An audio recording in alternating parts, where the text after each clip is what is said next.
Lynn experienced something on the Appalachian Trail in 2016 that she's had trouble coming to terms with. Something so eerie and strange that she really doesn't like sharing it with others. Until today. Today, we go back into the woods with her. Back on the trail that changed her life. Be sure to keep watching. You won't believe how this story ends. Lynn, who asked me to change her real name, had always been a free thinker. She marched to the beat of her own drum. At 25 years old, she was a graduate student in California, seeking solace from the bustling city and the demands of academia. After a recent breakup, she yearned to lose herself in the embrace of nature. And so, one fateful summer, she made a decision that would change her life forever. She set her sights on the Appalachian Trail. Because Lynn had experience hiking in the Sierra Mountains before, she felt like the Appalachian Trail would be a good fit.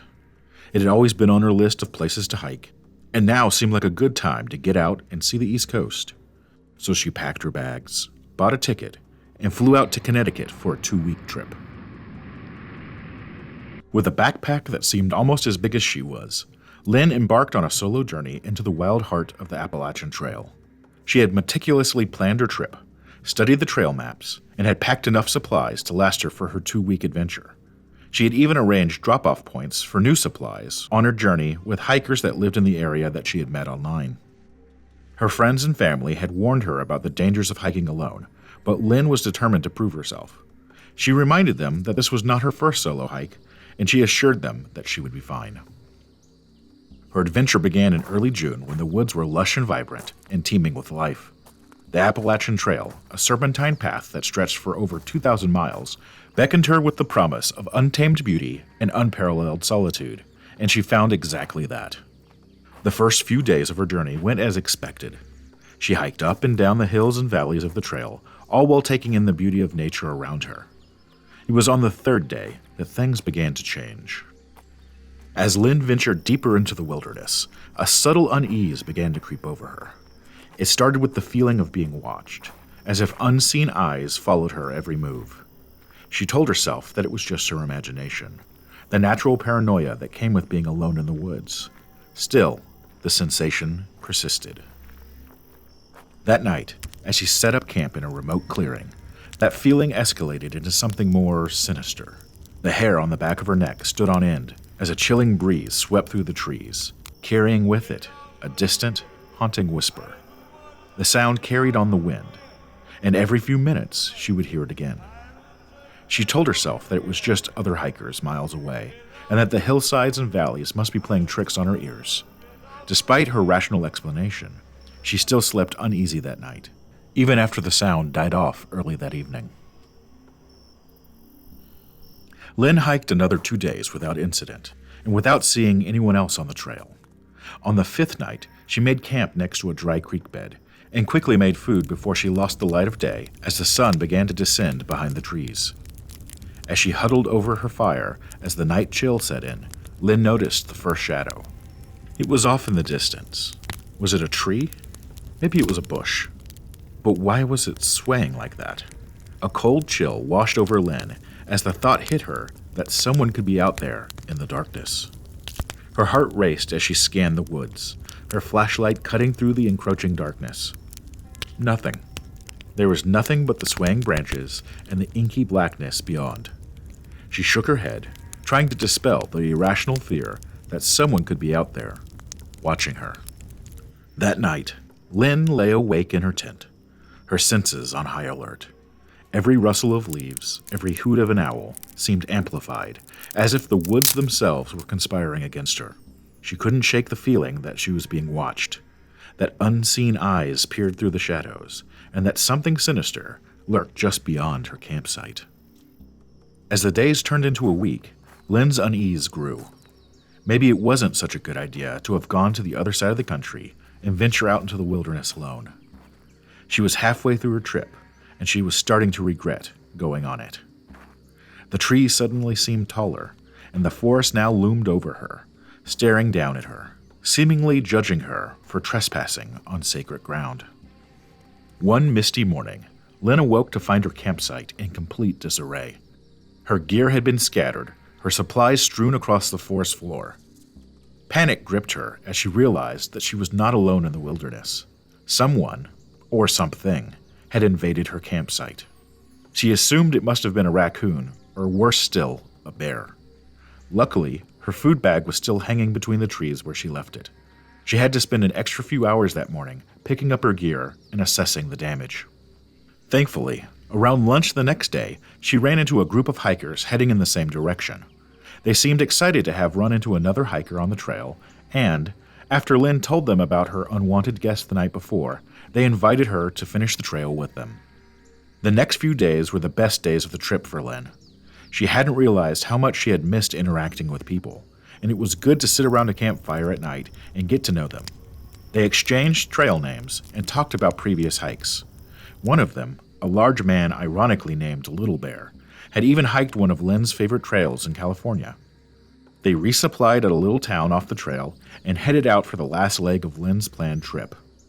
They spent that night singing songs and eating dinner before drifting off to sleep. The next day, she woke up completely and utterly alone. The campsite was empty. Where did her new friends go? How had they packed up and left without waking her? The day's light barely peeked over the hill in the distance, which meant they hadn't had a lot of time to get ahead of her.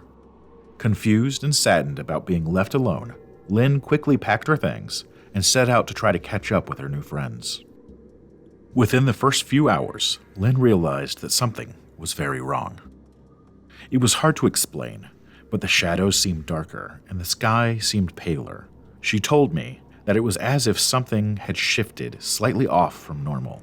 She had trouble putting it into words. She told me it was like the uncanny valley, but instead of faces, it was a place. An overwhelming sense of wrongness.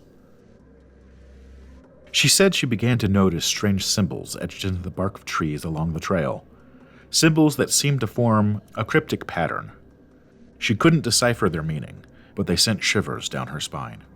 It was as if she had stumbled upon something ancient and forbidden, a presence that had marked her as an intruder. She knew all the trail markers and symbols. These seemed older and not part of the regular trail markings. When I asked her to recreate what one of them looked like, she sent me this image. It became clear that she wasn't going to catch up with the group ahead of her by the time noon rolled around. After that, she focused on covering the most ground possible before nightfall. She wanted to get as far from this place as she could before darkness came. As the day started to come to a close, she found a campsite next to a large boulder. She set up her tent and started a fire and put her back to the giant rock for protection. As she ate dinner, she went over her trail maps and found that they didn't seem to match the path she was on now. Had she missed a marker or turned early because she was rushing to catch up with the group? She began to second-guess herself. That's when the lights first appeared. It started with just one at first, off in the distance. At first, she thought it might be one of her friends, so she called out to them, but after a few minutes it became clear that this light was not normal. It bobbed back and forth, seemingly ducking behind trees, occasionally blinking on and off. Lynn watched it for about 15 minutes before the second one appeared. Then sometime later, a third. By the end of the night, she counted 8 in total. She didn't dare sleep. The next day, cold and exhausted, Lynn headed back out on the trail. She traveled for 3 more days and 2 more nights. Each night, the lights returned, and each night, Lynn watched them as they drifted closer and closer to camp. Each time they would get close enough for her to make out what they were, they would fade away. Finally, she arrived on her last day. According to the map, she should reach her destination before sunset. Spurred on by adrenaline, she made good ground that day. She was starting to run out of supplies, and she was ready to get out of these woods. The day came and went, but she saw no end to the trail. Exhausted, she checked her map again. What had gone wrong? The sun set as she stood, perplexed at what was happening. As the darkness closed in on her, she quickly made camp where she stood and started a fire. She quickly passed out in her tent that night. A few hours later, she was awakened by the sound of the whispers that she had heard earlier in her hike. She glanced out of her tent and once again saw the lights off in the distance. She used her flashlight to scan the woods around her, looking for a source of the sounds and lights, but like before, found nothing. As the sun crested the top of the trees that morning, she packed up her camp for the last time. She knew, somehow, that one way or another, that this was going to be her last night in those woods. The lights and voices got closer and closer each night, and she felt that if she was still in the woods when the sun set that night, that they would finally catch her. Frustrated and exhausted, she tossed her map in her backpack and just picked a direction and started off. If following the trail didn't work, she would just find her own way home. The path took her up and down some intense elevations, and by the afternoon, the sky grew dark and opened up on her. The rain poured down, and despite her rain gear, she became drenched to the bone. Cold, desperate, and determined, she trudged on, ever forward. It began to grow dark as Lynn climbed up a steep hill. Weariness and desperation began to set in. She wasn't going to make it out by night. As she gazed up, she saw the lights again, floating at the top of the hill. Resigned to whatever was going to happen to her, she trudged up that hill towards the light to find a town.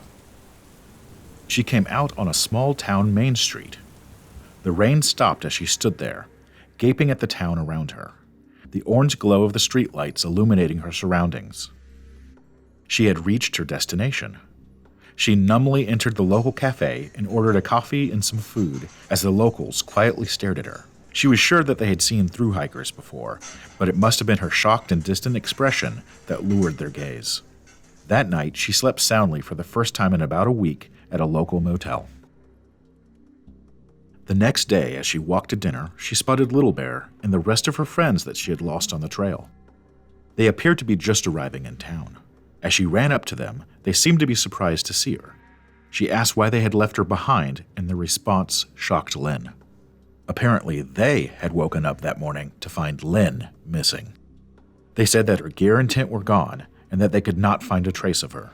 They called out for her all morning, but when they didn't hear anything back, they set out to try to catch up with her. They just assumed she had taken off in the night for some reason. Her new friends looked confused when she told them her side of the story. She returned to California the next day, tired, confused, and forever changed by her experience. How had she somehow passed her friends and arrived in town a day earlier than them, despite being out in the woods a day longer than she expected? Lynn said that she has never really come to terms with what happened out there. She has gone camping since then, but the trips have been shorter, and now she always goes with other people. She told me she hasn't ruled out going back on the Appalachian Trail, but she says she doesn't see herself going anytime soon. What do you think of Lynn's encounter out there?